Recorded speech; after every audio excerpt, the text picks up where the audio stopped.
उत्तर प्रदेश के एक छोटे से कस्बे में नीरज नाम का एक लड़का रहता था। उसके माता पिता रमेश और सविता बहुत ही सरल और मेहनती लोग थे। वे अपने बेटे नीरज को एक अच्छा जीवन देने के लिए हर संभव प्रयास करते थे। रमेश दिन रात काम करता था और सविता घर के कामों में लगी रहती थी, साथ ही अपने बेटे की देखभाल भी करती थी। नीरज अपने माता पिता का इकलौता बेटा था और उसकी हर ख्वाहिश को पूरा करने में उसके माता पिता ने कोई कसर नहीं छोड़ी। नीरज की पढ़ाई लिखाई के लिए उसके माता पिता ने बड़े सपने देखे थे। वे चाहते थे कि उनका बेटा पढ़ लिख कर बड़ा आदमी बने और समाज में उनका नाम रोशन करे। नीरज भी पढ़ाई में बहुत होशियार था और उसके अच्छे नंबर आते थे। उसका सपना था कि वह इंजीनियर बने और अपने माता पिता के संघर्षों को सफल बनाए। समय बीता और नीरज को एक अच्छे कॉलेज में दाखिला मिल गया।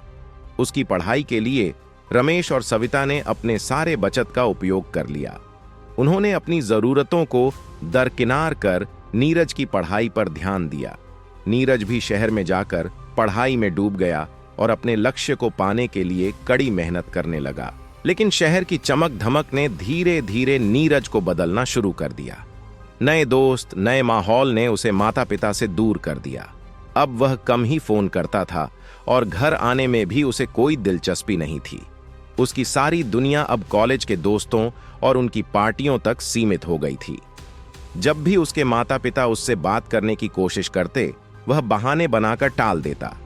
नीरज के माता पिता को उसकी दूरी का एहसास होने लगा, लेकिन उन्होंने सोचा कि यह सब उसकी पढ़ाई और करियर के दबाव के कारण हो रहा है। उन्होंने कभी उससे शिकायत नहीं की, बल्कि उसकी हर जरूरत को पूरा करने की कोशिश की। लेकिन नीरज अब उन चीजों की कद्र नहीं करता था जो उसके माता पिता ने उसके लिए की थी। उसने अपने माता पिता के संघर्षों को नजरअंदाज करना शुरू कर दिया। एक दिन नीरज के कॉलेज में एक बड़ा समारोह हुआ, जिसमें उसके दोस्तों ने अपने माता पिता को आमंत्रित किया था। नीरज के दोस्तों के माता पिता ने बड़े गर्व से अपने बच्चों की तारीफ की और उनकी उपलब्धियों पर खुश हुए।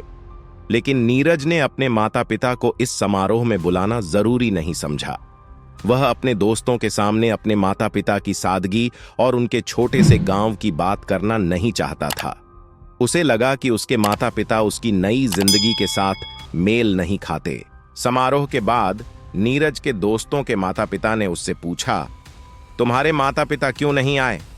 नीरज ने हंसते हुए कहा, वे गांव में ही खुश रहते हैं, उन्हें इन सब चीजों में दिलचस्पी नहीं है। लेकिन सच तो यह था कि नीरज अपने माता पिता को शहर की चमक धमक में अपनाना नहीं चाहता था। वह उनके साधारण जीवन से शर्मिंदगी महसूस करता था। इस बीच रमेश और सविता अपने बेटे के फोन का इंतजार करते रहे, लेकिन वह फोन कभी नहीं आया। उन्होंने सोचा कि नीरज बहुत व्यस्त है और इसीलिए वह उनसे बात नहीं कर पा रहा है। एक दिन रमेश को अचानक दिल का दौरा पड़ा। सविता ने नीरज को फोन किया, लेकिन वह फोन नहीं उठा सका क्योंकि वह दोस्तों के साथ पार्टी में व्यस्त था।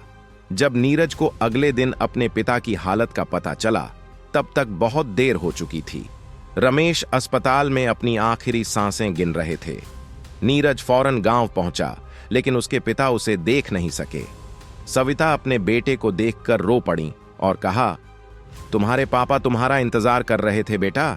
नीरज को अपने पिता की हालत देखकर गहरा सदमा लगा। उसे समझ नहीं आया कि उसने अपने माता पिता के साथ ऐसा क्यों किया।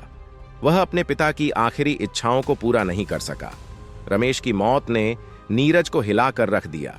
उसे एहसास हुआ कि उसने शहर की चमक धमक के लिए अपने माता पिता की अहमियत को नजरअंदाज किया। रमेश के जाने के बाद नीरज ने अपनी मां के पास रहने का निर्णय लिया। उसने अपनी पढ़ाई और करियर की चिंता छोड़ दी और अपनी मां के साथ समय बिताने लगा। उसने अब समझा कि दुनिया की कोई भी चीज, कोई भी रिश्ता मां बाप की जगह नहीं ले सकता। उसने अपने पिता की याद में गांव में एक स्कूल बनवाया ताकि गांव के बच्चों को भी शिक्षा मिल सके और वे अपने माता पिता का सम्मान कर सकें। नीरज की कहानी हमें यह सिखाती है कि माँ बाप का प्यार और उनकी अहमियत हमारे जीवन में सबसे ऊपर है। उनकी जगह कोई और नहीं ले सकता। हमें उनका सम्मान करना चाहिए और उनके साथ समय बिताना चाहिए, क्योंकि जब वे चले जाते हैं तब पछतावे के सिवा कुछ नहीं बचता। फिर मिलते हैं एक नई वीडियो के साथ। तब तक आपका ख्याल जरूर रखिए और मेरे चैनल को जरूर से सब्सक्राइब, शेयर और लाइक कीजिए।